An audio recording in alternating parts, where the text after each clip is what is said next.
गतजन्माच्या कर्माचा भविष्य जन्मावर परिणाम होतो असे भगवान बुद्ध मानित होते काय? भगवान बुद्धांनी कर्माच्या सिद्धांताचे प्रतिपादन केले. सर्वप्रथम त्यांनी सांगितले, जसे पेराल तसे उगवेल. त्यांनी कर्मसिद्धांतावर एवढा भर दिलेला आहे की त्यांच्या म्हणण्याप्रमाणे कर्मसिद्धांताला दृढपणे मानल्याशिवाय नैतिक सुव्यवस्था टिकूच शकत नाही.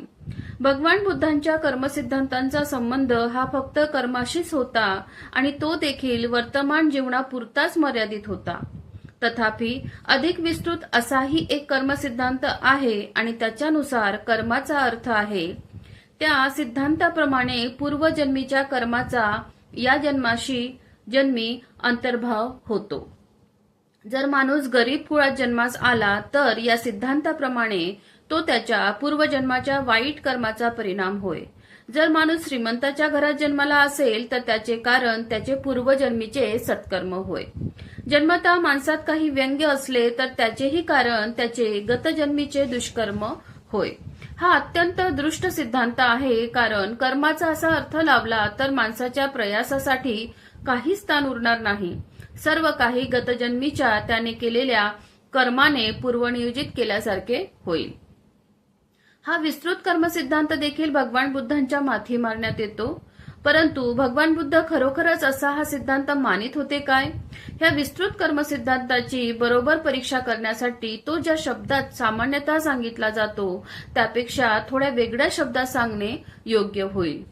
गतकर्म हे मानसासमवेत जाते, त्याचे संसरण होते असे म्हणण्यापेक्षा ते वारसा म्हणून येते, म्हणजे वंश परंपरेने प्राप्त होते असे म्हणणे अधिक संयुक्तिक आहे. भाषेच्या ह्या परिवर्तनामुळे वांशिकतेच्या नियमांवर कर्मसिद्धांताची कसोटी लावता येते. असे केल्याने या सिद्धांतांच्या अभिप्रेत आणि रूढ अर्थाला बाधा येत नाही. भाषेच्या या परिवर्तनामुळे जे दोन प्रश्न एरवी माणसाला या सिद्धांताविषयी विचारणे शक्य झाले नसते ते तोच सिद्धांत आता या निराळ्या भाषेत मांडल्यामुळे शक्य झाले आहे. आणि त्या दोन प्रश्नांची उत्तरे दिल्याशिवाय हा सिद्धांत स्पष्ट होत नाही. पहिला प्रश्न हा की गतजन्माच्या कर्माचा वारसा कसा लाभतो, त्याची प्रक्रिया कशी असते. दुसरा प्रश्न असा की वांशिकतेचा जो क्रम असतो त्या दृष्टीने पूर्वजन्माच्या त्या कर्माचे स्वरूप कसे असते.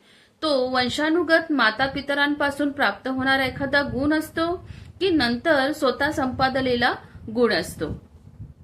वंशानुगत क्रमाच्या हिशोबाप्रमाणे आता मातापितरांपासून आपल्याला काय प्राप्त होते. भौतिकशास्त्रानुसार विचार केल्यास जेव्हा वीर्य जंतूचा गर्भाशयातील अंड्याशी संयोग होतो तेव्हा प्राण्याच्या जीवनाला प्रारंभ होतो. प्राण्याची उत्पत्ती तेव्हाच होते जेव्हा वीर्य जंतूचा अंड्याशी संयोग होतो. प्रत्येक मनुष्य प्राण्याचा उगम हा मातेच्या गर्भाशयातील अंडे आणि पित्याचा वीर्य जंतू यांच्या संयोगाने म्हणजे दोन सजीव पदार्थाच्या दोन कणांच्या युतीने होत असतो. ह्या विषयासंबंधी चर्चा करण्यासाठी जो यक्ष भगवान बुद्धाकडे आला होता त्याला माणसाची उत्पत्ती मातापितरांमुळेच होते असे भगवान बुद्धांनी सांगितले. त्यावेळी भगवान बुद्ध राजगृहाजवळील इंद्रकूट पर्वतावर वास करीत होते. तेव्हा एक यक्ष त्यांच्या जवळ आला आणि त्याने त्यांना येणेप्रमाणे संबोधित केले. भगवान म्हणतात, शारीरिक आकार म्हणजे जीव नव्हे, मग जीव सशरीर कसा होतो. जीवाला ह्या अस्थी हे जठर इत्यादी कोठून मिळतात. आईच्या गर्भाशयात हा जीव कसा लटाकलेला असतो. त्याला भगवंतांनी उत्तर दिले, सर्वप्रथम कलल होतो, नंतर अबुर्द होतो, त्यापासून पेशी होते आणि पेशीपासून घन होतो आणि तो वृद्धी पावत राहतो. या घणात पुढे केस, लव, नखे येऊ लागतात आणि माता जे काही अन्न पेय घेते त्यावरच आईच्या गर्भाशयातील बालक जगते आणि वाढते.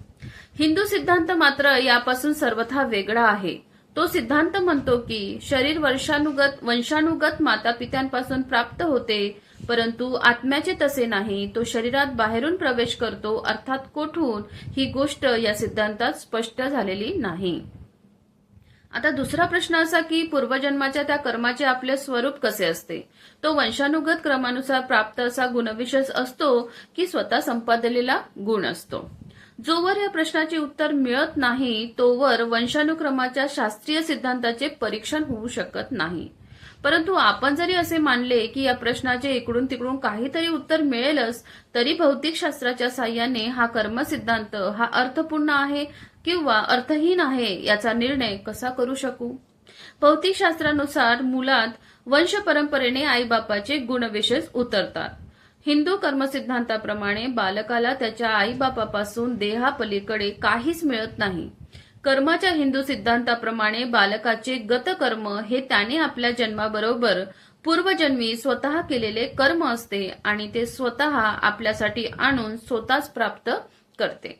आईबाप बालकाला काहीच देत नाही, सर्व काही बालक आपल्या बरोबर स्वतःच आणते.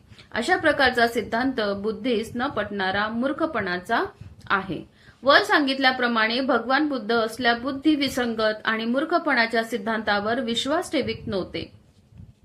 स्थविल नागसेन म्हणाले, जर पुनरुत्पत्ती झाली नाही तर तो आपल्या कर्माच्या परिणामापासून मुक्त होतो.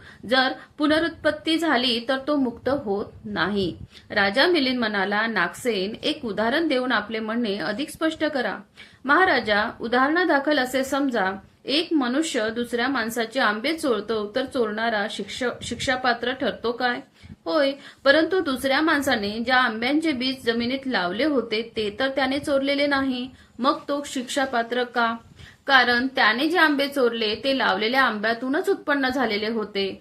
त्याप्रमाणेच हे महाराजा, हे नामरूप चांगले अथवा वाईट कर्म करते आणि त्या कर्मापासून दुसरे नामरूप जन्मास येते, म्हणून पहिले नामरूप आपल्या कर्मापासून विमुक्त राहू शकत नाही.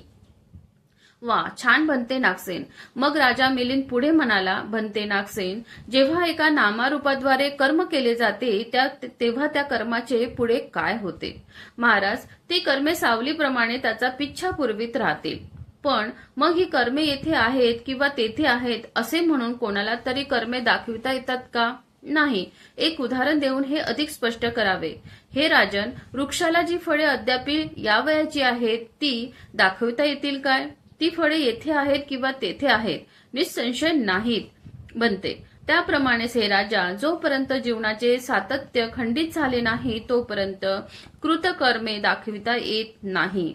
वा, छान बनते नागसेन.